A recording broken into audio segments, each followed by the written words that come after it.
वर्तमान हमारे संसदीय क्षेत्र से जो सांसद रहे भाजपा के रहे, और निश्चित रूप में जो कार्यकाल रहा हमारे भाजपा के सांसद का, विशेष रूप से जो 5 वर्ष का पीरियड निकला है, समय अवधि निकली है, पूर्ण रूप से निराशाजनक रहा है।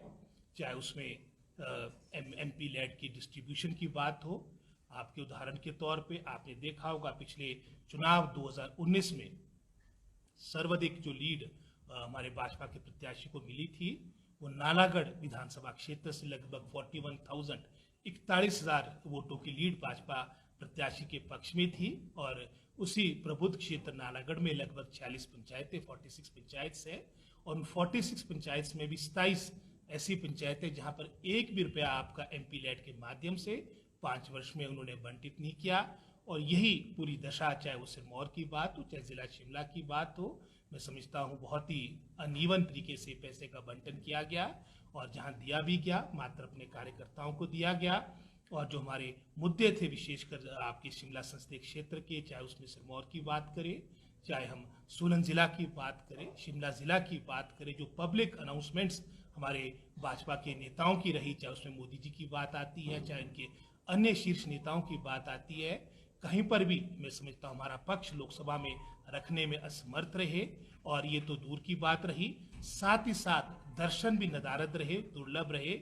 आज मैं समझता हूँ सभी बातों को लेकर जनता जनार्दन ने अपना मन बना दिया है कि हमने अपना आशीर्वाद हमारे युवा प्रत्याशी, कांग्रेस पार्टी के प्रत्याशी विनोद सुल्तानपुर जी को देना है। भाजपा दावा कर रही है जहां केंद्र में भाजपा की सरकार बनेगी, वहीं प्रदेश में भी भाजपा सत्तासीन होगी।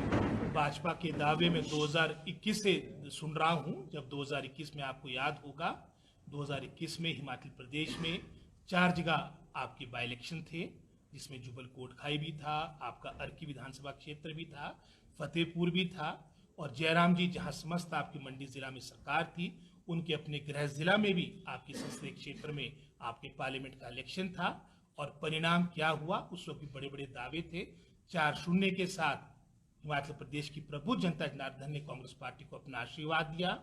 2022 में मिशन रिपीट की बातें चली कि हम यहाँ पर मिशन रिपीट के माध्यम से पुनः भाजपा को यहाँ पर लाएंगे, क्योंकि यहाँ पर किसी न किसी रूप से यहाँ पर प्रतिष्ठा राष्ट्रीय अध्यक्ष भारतीय जनता पार्टी के जगत प्रकाश नड्डा जी के साथ भी मैं समझता हूँ जुड़ी थी। लेकिन वो परिणाम भी आपके समक्ष है। जयराम जी का लगभग समस्त मंत्रिमंडल 1-2 को छोड़कर धराशायी हुआ। यहाँ पर भी कांग्रेस पार्टी अच्छे बहुमत के साथ लगभग 40 सीटों के साथ हिमाचल प्रदेश की प्रबुद्ध जनता जनार्दन ने, हिमाचल प्रदेश के कर्मचारियों ने, बहनों ने, माताओं ने, किसानों, बागवानों ने अपना आशीर्वाद कांग्रेस पार्टी को दिया है।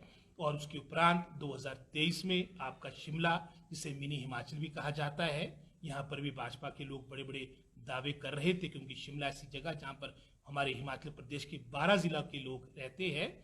यहाँ पर भी 3/4 मेजॉरिटी के साथ कांग्रेस पार्टी को हमारे जनता जनार्दन ने अपना आशीर्वाद दिया है। और अब पार्लियामेंट इलेक्शन की बारी है, और सोलन नगर निगम में हमारे वो भी 21 में प्रारंभ हो गया था, और अब हमारे पार्लियामेंट इलेक्शन की बारी है, उपचुनाव की बारी। और उपचुनाव तो एक तरह से जबरदस्ती धन बल के आधार पर हिमाचल प्रदेश पे भारतीय जनता पार्टी ने थोपने का प्रयास किया, लेकिन हिमाचल प्रदेश देवभूमि है, यहाँ तो दूर की बात रही। जो इनकी अपनी सरकार हरियाणा में आज वर्तमान में अस्थिर हो चुकी है। और यहाँ पर जहाँ तक बाई इलेक्शंस की बात आती है, बाई इलेक्शंस में भी सभी सीटों में कांग्रेस पार्टी की जीत होगी, और पार्लियामेंट इलेक्शन में भी बहुत अच्छा प्रदर्शन कांग्रेस पार्टी को मिलेगा, प्राप्त होगा। जिस तरह से हरियाणा में निर्दलीय विधायकों ने कांग्रेस से ताल्लुक करने की बात की है, और जिस तरह से अंत में वहां की सरकार आती है, कितना बड़ा बूस्ट है वो कांग्रेस को? मैं समझता हूँ जिस तरह से सभी ये फेजेज आपके इलेक्शन के निकलते जा रहे हैं, जो भाजपा का नारा था 400 पार, आज मैं समझता हूँ बेड़ा पार पर भी क्वेश्चन मार्क लग चुका है। साथ ही साथ मैं समझता हूँ, क्योंकि हरियाणा बिल्कुल दिल्ली के साथ सटा हुआ है, दिल्ली का सीधा प्रभाव आपका हरियाणा में पड़ता है। ये बिल्कुल मैं एक आश्वस्त हो किस बात को कह रहा हूँ कि जहाँ अक्टूबर-नवंबर में हरियाणा में जब आपके इलेक्शंस विधानसभा के होंगे, कांग्रेस पार्टी वहां पर सत्ता में आएगी।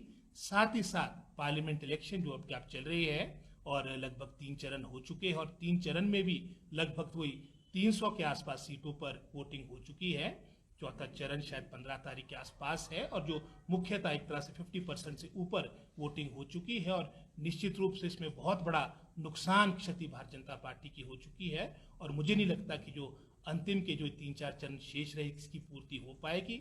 हालांकि भाजपा जो मुद्दे होने चाहिए वो होने चाहिए हमारे आम व्यक्ति से जुड़े हुए, चाहे उसमें हम रोजगार की बात करें, महंगाई की बात करें, करप्शन की बात करें। लेकिन भारतीय जनता पार्टी जिसके लिए जानी जाती है, धर्म के आधार पर, जाति के आधार पर, ध्रुवीकरण के आधार पर जनता को बांटने का प्रयास कर रही है। लेकिन निश्चित रूप में चाहे वो हिमाचल की जनता की बात हो, भारतवर्ष की जनता की बात हो, उन्होंने मन बना दिया है कि अब जुमलों की सरकार आगे नहीं चलेगी।